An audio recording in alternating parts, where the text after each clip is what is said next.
So for our Citizen of the Year, if we could have Ms. Rhonda Pitka, please.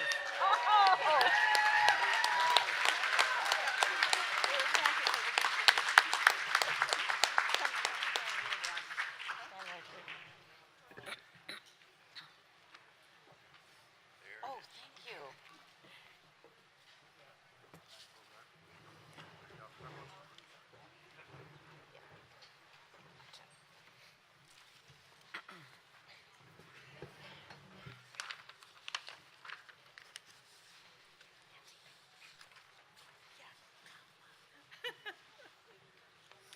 So this is Board Resolution number 2018-24. The Citizen of the Year, Rhonda Pitka.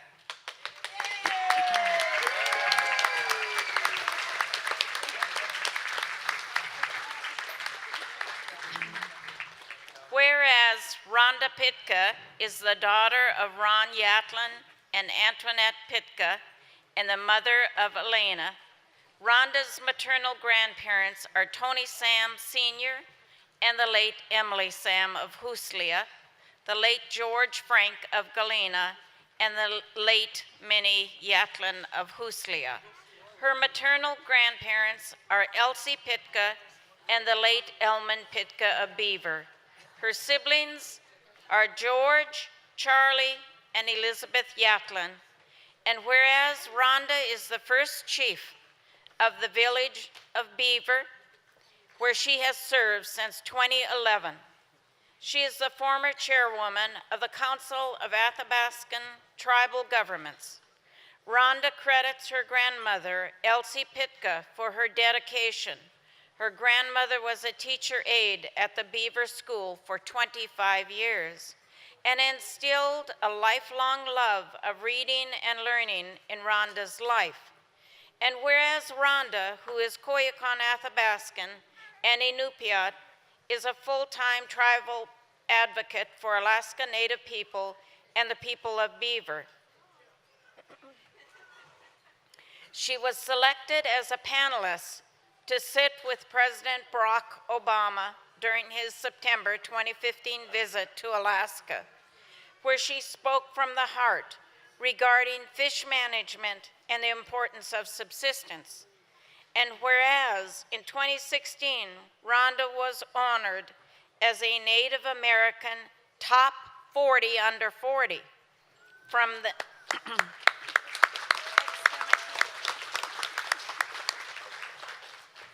the National Center for the American Enterprise Development after being nominated by her community of Beaver. The award is bestowed upon those leaders who have demonstrated initiative and dedication and who have made significant contributions to business and their community. And here's where I stop because this resolution is so long of her accomplishments. It's page 2. It's a privilege to continue. Whereas Rhonda was selected in January 2017 as a public member of the Federal Subsistence Board, former Secretary Sally Jewell cited her record of public involvement in subsistence and natural resource management, her service on the Eastern Interior Regional Advisory Committee, and her participation on the Yukon River panel. Rhonda serves on the board of directors of the Native American Rights Fund. And whereas Rhonda is known for her kindness, warm smile, sense of humor, unless she's mad. Oh, I added that. Ability to talk to people. I saw her mad for the first time the other day. Boy, you don't buck this woman. Her ability to talk to people of all ages and backgrounds in a down-to-earth manner, and willingness to help friends and family in times of need.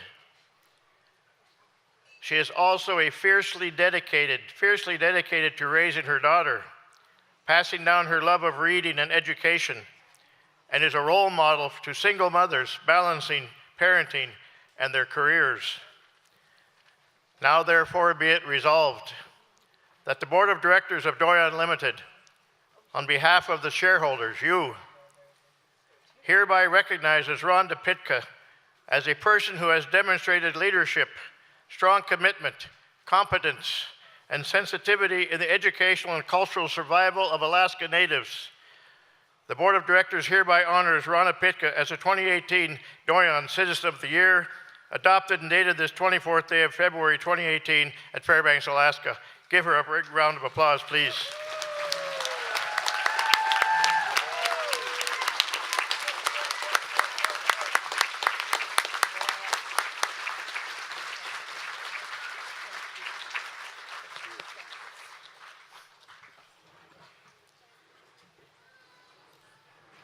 Thank you, Doyon Board of Directors, for this award. Honestly, it's a shock to be getting this award from Doyon. I told my one of the mentees that I work with, Julia Fisher Salmon, that I was getting this award, and she was like, "You? You're more likely to be, critical of everything." And I was like, "Well, when I believe things strongly, I believe them strongly, and this is why I do what I do." This award is humbling, and it means a lot to me. And it's not only, it's really difficult for me to accept awards, for myself, because that's not really why I do this work. It's for my daughter and for my people. I see some of my family members still sitting in the audience. I don't know what they're doing out there still, Miss Glenda Annie.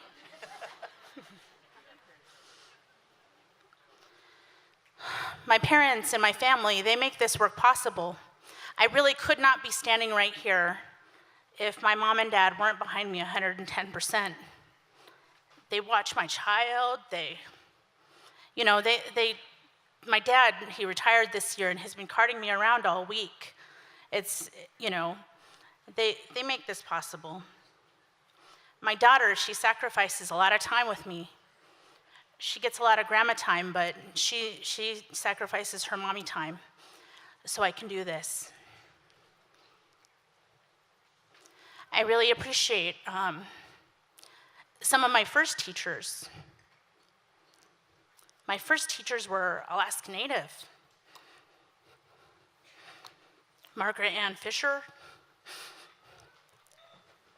Elsie Pitka, Mrs. Carol Ann Go. Oh no. I promised myself I wouldn't cry. Oh, and Paul Williams Jr., he taught me Gwich'in. I understand more Gwich'in words than I do of my own Koyukon language because of him. And Elaine is actually speaking to me right now.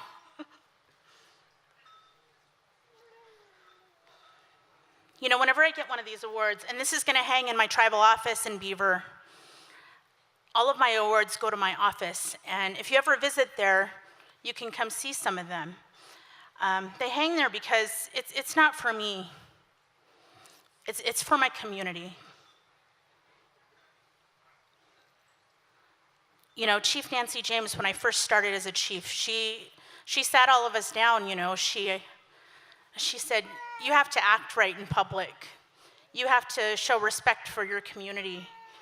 And if you want anything accomplished in your community, you have to sit down together with them, work together, plan, and collaborate." She's always saying collaborate.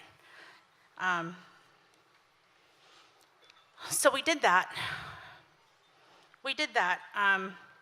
We sat down and we decided that our traditional way of life was the most important thing to us in our community. So my village has given me what I need to go out and fight for it.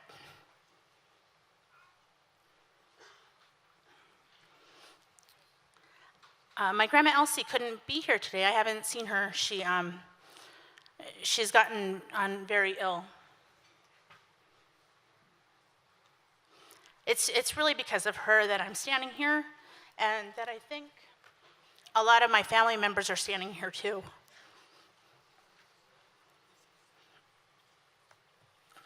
Hold on.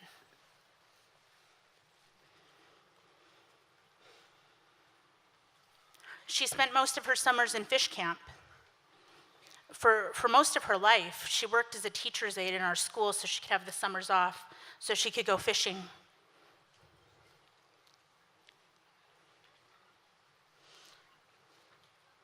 So I really didn't want to get involved with subsistence work. I was more involved in, promoting our culture and doing smaller projects in my own village. But back when she could still go to fish camp, she had an incident. So I figured I had to get involved. She was fishing with my cousin David Hope in our village. And the refuge officer came up to her fish camp, and they threatened to take her net away. So she told him he would have to drag her down the bank and shoot her to get her net.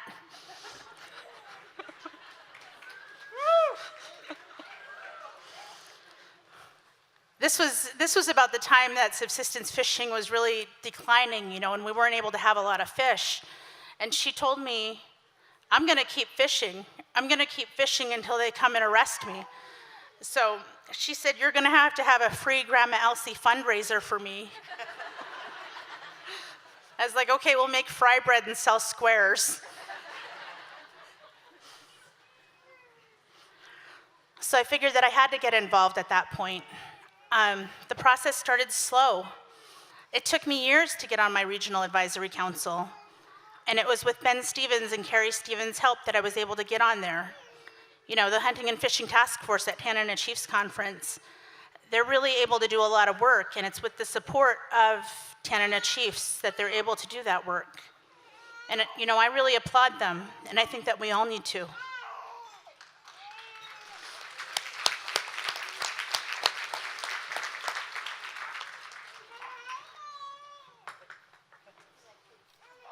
So one of the last ways that I've chosen to get involved is something that other people think is contentious, but I really don't.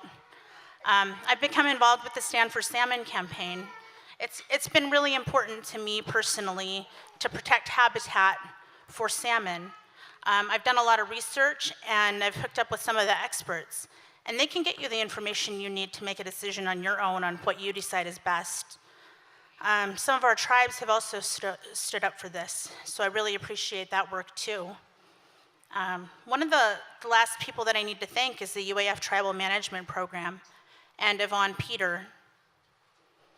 He's really paved the way for a lot of Alaska Natives to get into college and to have an experience there that's meaningful for them. I see my classmate Patricia Salmon here. At least we're not skipping school this week. So, in closing, I'd really like to thank you all. This means a lot to me. And I'd like to thank my family for standing with me every step of the way.